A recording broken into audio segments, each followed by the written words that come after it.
As coordenadas do GPS indicavam um ponto morto no mapa, uma estrada vicinal de terra vermelha no interior do estado. Eram 02:43 da manhã e a chuva torrencial transformava a poeira em um lodaçal espesso e escorregadio. As luzes intermitentes das viaturas, refletindo no barro molhado, criavam um show de horrores estroboscópico. O capitão da polícia militar desceu da viatura, as botas afundando na lama, e sentiu o cheiro metálico que nem a tempestade conseguia lavar. O cenário na velha borracharia não condizia com um assalto frustrado comum. Não havia cápsulas de armas de fogo defensivas no chão, nem sinais de tiroteio cruzado. Havia apenas um silêncio sepulcral e 3 corpos dispostos em uma geometria perturbadora. O perito criminal, um homem com 20 anos de carreira, estava pálido. Ele apontou para o primeiro corpo, caído sobre uma pilha de pneus velhos. "Não foi bala, capitão", disse ele com a voz trêmula. O tórax dele foi colapsado. Parece que ele foi atropelado por um caminhão. Mas o carro deles está intacto ali, no centro da oficina. Uma única cadeira de madeira estava tombada. Ao lado dela, uma bengala de madeira maciça, com a ponta desgastada pelo uso, repousava inocentemente sobre uma poça de óleo misturado com sangue. O operador fantasma já havia partido, deixando apenas a assinatura de sua brutalidade cirúrgica. Dias antes daquela noite fatídica, a rotina de Geraldo era um relógio suíço emperrado pela ferrugem. Ele era conhecido na região apenas como o Manco da borracharia, um senhor de poucas palavras, barba branca por fazer e um caminhar arrastado. Sua borracharia era um barracão de madeira e telha de amianto, situada no quilômetro 40 de uma estrada que ligava o nada a lugar nenhum. O cheiro de borracha queimada e graxa velha impregnava suas roupas e sua pele. A perna direita de Geraldo parecia rígida, obrigando-o a usar uma bengala pesada, feita de uma madeira escura e densa, que ele mesmo havia talhado. Os caminhoneiros que paravam ali sentiam pena do velho, vendo-o lutar para erguer pneus de trator. Mas quem observasse com atenção, veria que a luta era teatro. Quando ninguém olhava, Geraldo movia tambores de 200 litros sem alterar a respiração. A bengala não era apenas um apoio, era uma extensão de seu braço, sempre posicionada a menos de meio metro de alcance. Nos fundos da oficina vivia sua razão de existir. Ana, sua neta de 17 anos, órfã de pais, ela estudava para o vestibular em uma mesa improvisada entre pilhas de câmaras de ar. Geraldo monitorava o ambiente com uma paranoia silenciosa. Cada carro que diminuía a velocidade na estrada acionava um alarme em sua mente. Ele sabia a diferença entre o som de um motor com problemas e um motor que desacelerava para espreitar. Ele mantinha os compressores de ar sempre na pressão máxima, muito acima do recomendado para calibrar pneus. As chaves de roda, as marretas e os pés de cabra não ficavam espalhados, ficavam alinhados, polidos e estrategicamente posicionados a cada 2 metros da oficina. A obsessão de Geraldo por segurança não era senilidade, era memória muscular. A cada trovão que ecoava no vale, ele não ouvia a chuva, ele ouvia o som de morteiros distantes de uma vida que ele tentou enterrar. Ana muitas vezes pegava o avô, olhando para o horizonte com o olhar vazio, a mão apertando o cabo da bengala até os nós dos dedos ficarem brancos. Ela perguntava o que houve, e ele apenas sorria, dizendo que estava prevendo o tempo. Mas o tempo que Geraldo previa era sempre uma tempestade de violência, e ele sabia, no fundo de sua alma calejada, que a tempestade eventualmente bateria à sua porta. Para entender a letalidade daquele senhor manco, precisamos voltar 30 anos no tempo. Esqueça a borracharia. Estamos na fronteira densa da selva amazônica, em uma zona não mapeada. Geraldo não era chamado de Geraldo. Seu codinome era Sabujo. Ele não era militar regular, nem policial. Ele era um rastreador de contratos, um caçador de recompensas que operava nas zonas cinzentas onde a lei não chegava. Sua especialidade não era o tiro de longa distância, mas a caçada de pressão. Ele era contratado para entrar na mata atrás de alvos que exércitos inteiros não conseguiam encontrar. Traficantes de madeira, chefes de garimpo ilegal, paramilitares. O treinamento de Sabujo foi forjado na dor. Ele aprendeu com indígenas e mercenários a usar o ambiente como arma. Se a munição acabasse, a floresta provia. Um galho, uma pedra, o barro, tudo era letal nas mãos certas. A missão que mudou sua vida e que gerou o manco foi a caçada a um cartel conhecido como os Serralheiros. Eles dominavam uma rota de tráfico humano e eram conhecidos por desmembrar suas vítimas. Sabujo infiltrou-se no território dele sozinho. Ele passou 4 dias imóvel em um pântano, respirando através de um talo de bambu, esperando o comboio passar. A disciplina mental exigida para não se mover enquanto insetos devoravam sua pele era desumana. Quando o comboio parou, Sabujo não atirou. Ele armou ciladas. Usou a tensão de cipós e o peso de troncos para criar armadilhas cinéticas. Ele queria causar pânico, fazer os alvos acreditarem que a própria selva os estava atacando. Um a um, os homens do cartel caíram. Um teve o crânio esmagado por um tronco que desceu como um pêndulo. Outro caiu em um fosso com estacas afiadas. O medo desorganizou o grupo, exatamente como Sabujo previra. Mas o líder do cartel, um homem astuto, percebeu o padrão. Ele usou civis, capturados como escudo humano, forçando Sabujo a sair das sombras para evitar um massacre de inocentes. O confronto foi corpo a corpo. Sabujo estava armado apenas com um facão e sua ferocidade. Ele eliminou 3 guardas em segundos, movendo-se com uma fluidez que desafiava a física. Foi quando aconteceu. Uma granada de mão, lançada de forma desajeitada por um dos bandidos, caiu perto demais. Sabujo se jogou para proteger uma das reféns. A explosão não o matou, mas os estilhaços destroçaram seu joelho direito e rasgaram sua coxa. A dor foi cegante. O mundo ficou branco e zumbiu em alta frequência. Mesmo caído, com a perna inutilizada e sangrando profusamente, Sabujo não parou. A adrenalina e o treinamento assumiram o controle. Ele se arrastou até o líder do cartel. O líder riu, apontando a arma para a cabeça de Sabujo. Mas Sabujo tinha uma última carta na manga. Uma zarabatana improvisada feita de tubo de alumínio que ele carregava camuflada. Com o último fôlego de seus pulmões, ele soprou um dardo embebido em veneno de rã direto no pescoço do líder. O homem caiu convulsionando antes de conseguir apertar o gatilho. A extração foi um pesadelo. Sabujo teve que se arrastar por quilômetros de mata fechada, arrastando a perna morta, com a ferida infeccionando a cada hora. Durante essa jornada de dor, ele alucinou. Viu os rostos de todos os homens que havia caçado. A selva sussurrava julgamentos em seus ouvidos. Ele prometeu que, se sobrevivesse, nunca mais caçaria por dinheiro. Ele foi encontrado por uma tribo local à beira da morte. A recuperação levou meses. Os curandeiros salvaram sua perna, mas a articulação estava fundida, os nervos danificados. O Sabujo ágil estava morto. No lugar do guerreiro ágil, nasceu um estrategista estático. Como não podia mais correr, ele aprendeu a fazer o inimigo vir até ele. Aprendeu que uma bengala podia defender, atacar e bloquear com mais eficácia que um fuzil em curta distância. Ele modificou sua bengala, ocou o interior, inseriu um núcleo de chumbo na ponta para impacto e reforçou a estrutura com fibra de carbono, disfarçada de madeira envelhecida. Aposentado à força, ele adotou o nome Geraldo. Assumiu a guarda da neta após a morte da filha e buscou o lugar mais isolado possível para viver seus dias em penitência. Mas a mente do caçador nunca desligou. Ele via vetores de ataque em todo lugar. A borracharia foi montada não para consertar carros, mas como uma kill box, uma zona de morte defensiva. Cada ferramenta tinha um propósito duplo. A mangueira de ar comprimido tinha um bico modificado que podia disparar esferas de rolamento. O macaco hidráulico estava posicionado para tombar prateleiras pesadas sobre invasores. Ele treinou a mente para ignorar a dor crônica na perna. A dor tornou-se sua aliada, um lembrete constante de que ele estava vivo e de que o mundo era perigoso. E agora, 30 anos depois, o destino trazia a violência de volta à sua porta, na forma de um carro de luxo com um pneu furado. O Sabujo estava prestes a acordar. 3 dias antes, em um apartamento sujo na periferia da capital, o plano foi traçado. O grupo era liderado por Caco, um assaltante de bancos procurado, inteligente, mas arrogante ao extremo. Ao lado dele estava Boi, um gigante de 2 metros, viciado em anabolizantes e com um histórico de espancamentos que faria um carcereiro vomitar. Ele era a força bruta, o ariete do grupo. O terceiro era Dinho, o motorista, jovem, nervoso,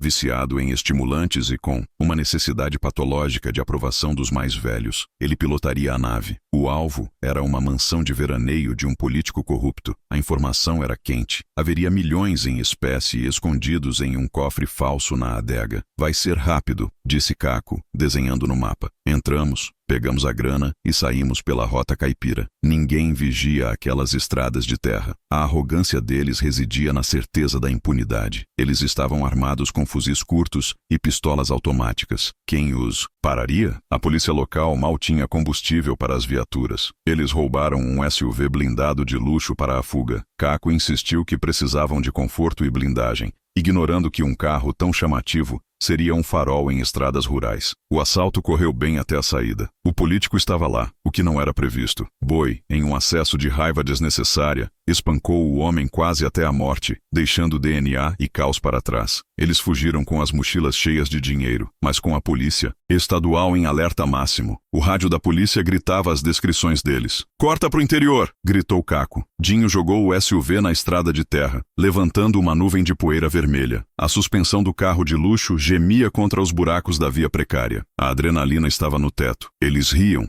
cheiravam carreiras de pó no painel do carro e contavam maços de dinheiro. Sentiam-se deuses intocáveis, mas a estrada rural não perdoa a arrogância. Um buraco escondido sob a lama de uma chuva recente aguardava como uma mina terrestre natural. A 140 km, Dinho não viu a cratera. O impacto foi violento. A roda dianteira direita atingiu a borda afiada de uma pedra. O pneu de perfil baixo feito para asfalto liso rasgou-se instantaneamente. O carro sambou na pista, quase capotando, mas a eletrônica do veículo segurou a trajetória. Eles pararam a quilômetros da civilização, com um pneu estraçalhado e sem estepe, que haviam jogado fora para caber mais dinheiro. "E agora, gênio?" rosnou. Boi paradinho. A chuva começou a cair grossa e pesada. A noite caía e eles estavam presos no meio do nada com milhões roubados. Eles se arrastaram com o carro manco por mais 5 quilômetros, o aro riscando o chão e soltando faíscas, até avistarem uma luz amarela e fraca na escuridão. Borracharia do Geraldo. Salvação. Rio Caco. "Vamos lá. O caipira vai trocar esse pneu pra gente agora, por bem ou por mal." Eles pararam o carro na entrada do barracão. A chuva batia forte no telhado de zinco. Caco desceu primeiro com a pistola enfiada na cintura das calças, mas visível o suficiente para intimidar. Boi desceu em seguida, estalando o pescoço. Dinho ficou no carro, acelerando o motor inutilmente, ansioso e drogado. Geraldo apareceu na porta da oficina, limpando as mãos em uma estopa suja. Ele viu o carro, viu as placas de fora, viu a atitude corporal dos homens. O sabujo dentro dele acordou instantaneamente. "Tamo fechado, amigo", disse Geraldo, sua voz rouca quase sumindo nos barulho da chuva. Ele se apoiou pesadamente na bengala, exagerando a manqueira. "Tá fechado o caramba, vovô", disse Caco, chutando um pneu velho para longe. "Você vai abrir essa droga e vai botar um pneu novo nessa nave agora." Geraldo olhou para os olhos de Caco, pupilas dilatadas, narinas irritadas, arma na cintura, perigo nível máximo. "Não tenho pneu para esse aro. Isso é carro importado." Boi se aproximou, sua sombra cobrindo Geraldo. "Então dá um jeito, ou a gente queima esse barraco com você dentro." Foi nesse momento que a porta dos fundos se abriu. Ana, curiosa com o barulho, colocou a cabeça para fora. "Vô, tudo bem aí?" O tempo parou. Os olhos de Caco e Boi saíram de Geraldo e focaram na menina. Um sorriso predador surgiu no rosto de Boi. A dinâmica da situação mudou de negócio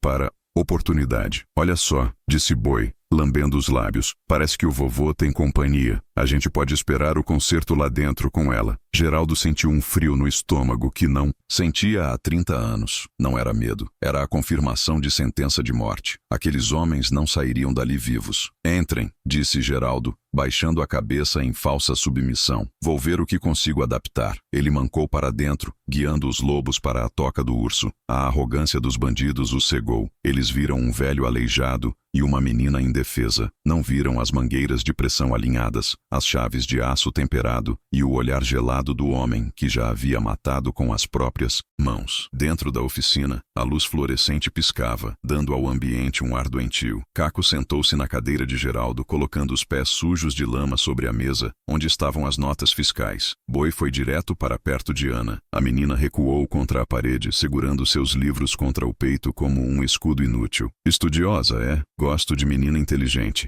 zombou ele. Geraldo começou a trabalhar na roda do carro. Ele se movia devagar, gemendo a cada vez que se abaixava. "Preciso de Espaço, disse ele, a voz trêmula. Trabalha quieto, velho, gritou Dinho, que agora também havia descido do carro e andava de um lado para o outro, paranoico, olhando para a estrada escura. Enquanto suas mãos desenroscavam os parafusos da roda com a chave de cruz, a mente de Geraldo calculava vetores. Ele mapeou a posição de cada um. Alvo 1, Caco, sentado, 4 metros de distância. Arma na cintura, lado direito, relaxado. Tempo de reação estimado, 2 segundos. Alvo 2, Boi, em pé, 2 metros de distância, focado na menina. Massa corporal imensa. Pontos fracos, joelhos e garganta. Alvo 3, Dinho, perto da porta, 6 metros. Armado com submetralhadora na bandoleira. O mais perigoso por ser instável. Geraldo precisava separar os alvos. Juntos, o volume de fogo deles o superaria. Ele precisava usar o ambiente. Ele olhou para o manômetro do compressor. 180 psi, pressão industrial. Dinho cometeu o primeiro erro tático. Ele se distraiu com o celular, tentando conseguir sinal. Ele deu as costas para o velho manco, assumindo que a ameaça era zero. Geraldo, acidentalmente, derrubou uma chave de boca pesada no chão. O barulho metálico ecoou. Caco pulou na cadeira, sacando a arma. Que merda é essa? Desculpa, desculpa. A mão tá velha, escorrega, choramingou Geraldo, erguendo as mãos tremendo. Caco riu e guardou a arma. Eles relaxaram novamente. Geraldo testou os reflexos deles. Eram lentos. Estavam chapados. Boi cansou de apenas olhar. Ele estendeu a mão para tocar no cabelo de Ana. Vem cá, gracinha. Deixa o tio ver o que você tá lendo. Ana, treinada pelo avô a nunca demonstrar medo passivo, cuspiu no chão perto da bota dele. Não toca em mim. Boi riu alto, uma gargalhada grotesca. Arisca, o vovô ensinou a morder? Ele se virou para Geraldo. Ei, aleijado, termina logo isso que a gente vai levar a menina para dar uma volta. Garantia de que o pneu não vai estourar de novo. A frase pairou no ar. Levar a menina. Esse foi o ponto de não retorno. O código moral de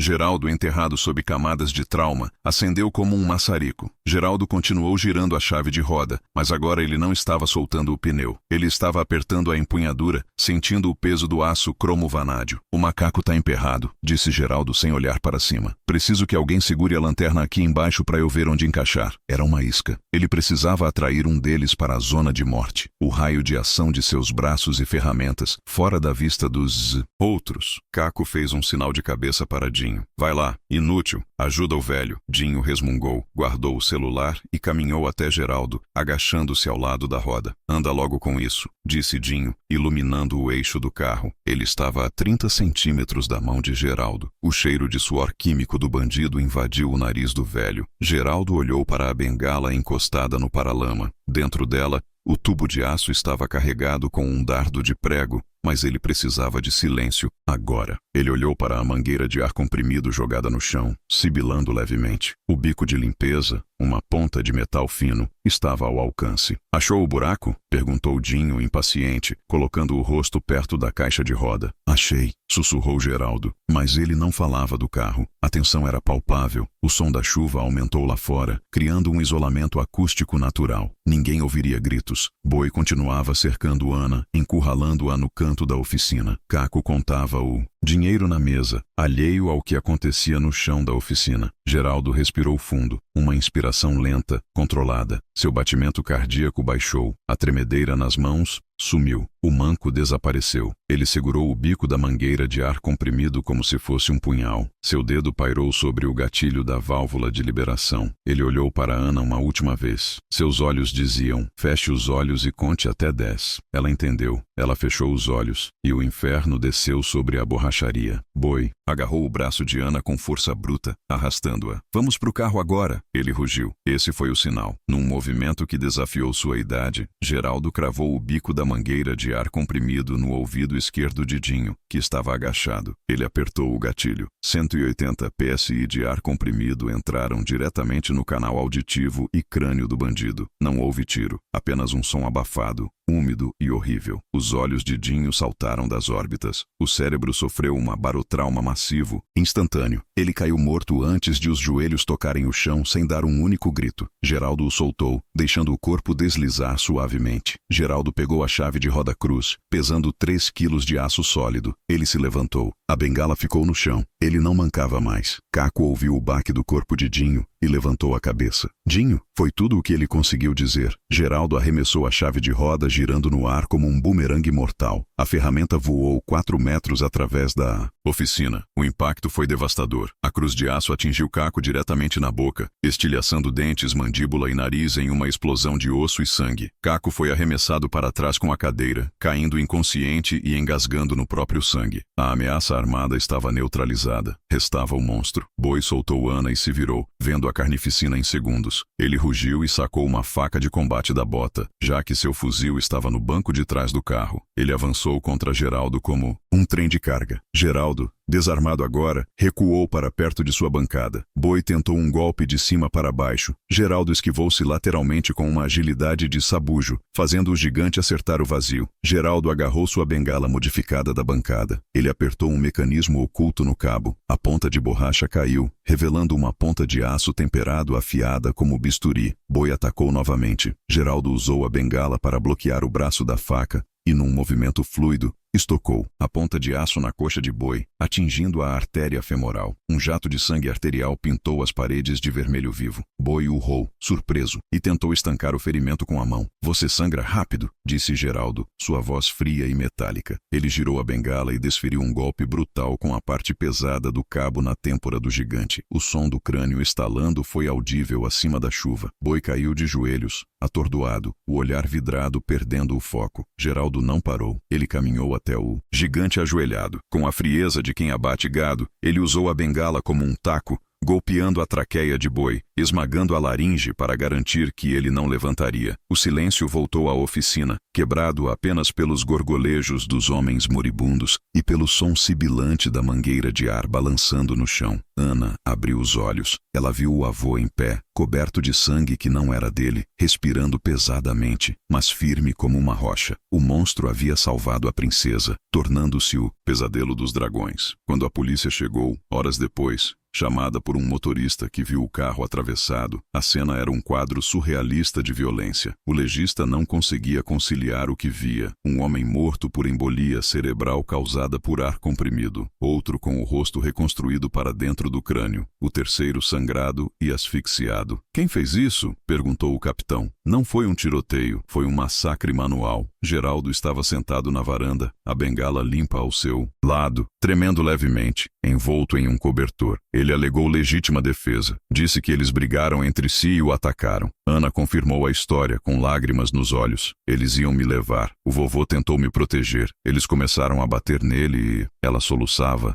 atuando perfeitamente conforme instruída. A perícia técnica encontrou digitais dos bandidos nas armas, mas as digitais nas ferramentas de Geraldo eram apenas de trabalho. A dinâmica da cena era confusa demais para provar um assassinato a sangue frio. Além disso, os mortos eram criminosos procurados, assassinos de policiais. Ninguém na delegacia estava interessado em investigar a fundo quem matou os assassinos de Cop. O caso foi arquivado como legítima defesa em situação de extrema violência. A notícia se espalhou. O borracheiro justiceiro. Pessoas começaram a ir até a borracharia para tirar fotos, para agradecer, mas Geraldo odiava na atenção. Ele sabia que o cartel ou os amigos de Caco viriam atrás de vingança. O rosto dele estava nos jornais locais. O anonimato, sua maior defesa, havia sido quebrado. Uma semana depois do incidente, um carro preto com vidros escuros foi visto rondando a estrada de terra. Geraldo sabia que o tempo havia acabado. Ele vendeu as ferramentas pesadas para um ferro velho vizinho. Queimou os arquivos e documentos antigos que guardava em um cofre no chão. Numa manhã de neblina, a borracharia não abriu. A corrente estava passada no portão com um cadeado novo. Dentro, o lugar estava varrido, limpo. Não havia sinal de Geraldo ou Ana. Apenas um pneu velho pendurado, balançando com o vento que entrava pelas frestas. Na mesa da cozinha, o capitão da polícia encontrou um envelope. Dentro, havia a quantia exata para pagar os impostos atrasados do terreno e uma escritura transferindo a propriedade para uma instituição de caridade local. Ninguém nunca mais viu o velho manco e sua neta. Rumores dizem que eles foram vistos cruzando a fronteira para o Paraguai, ou talvez talvez, vivendo em uma cidade costeira no sul. Mas os caminhoneiros mais antigos, aqueles que conhecem as estradas da madrugada, contam outra história. Dizem que, se você estiver em perigo em uma estrada deserta, sendo cercado por bandidos, às vezes uma sombra surge do mato. Uma sombra que manca, mas que ataca com a velocidade de um raio. Uma figura que usa o ambiente como arma e desaparece antes que a poeira baixe. O operador fantasma não se aposentou. Ele apenas mudou de território de caça. Onde houver predadores ameaçando inocentes, o sabujo estará lá, com sua bengala de chumbo e sua justiça silenciosa. E para os criminosos que acham que o isolamento rural é um refúgio seguro, cuidado com quem vocês encontram na beira da estrada. Nem todo velho manco é uma presa fácil. Às vezes, ele é o próprio predador.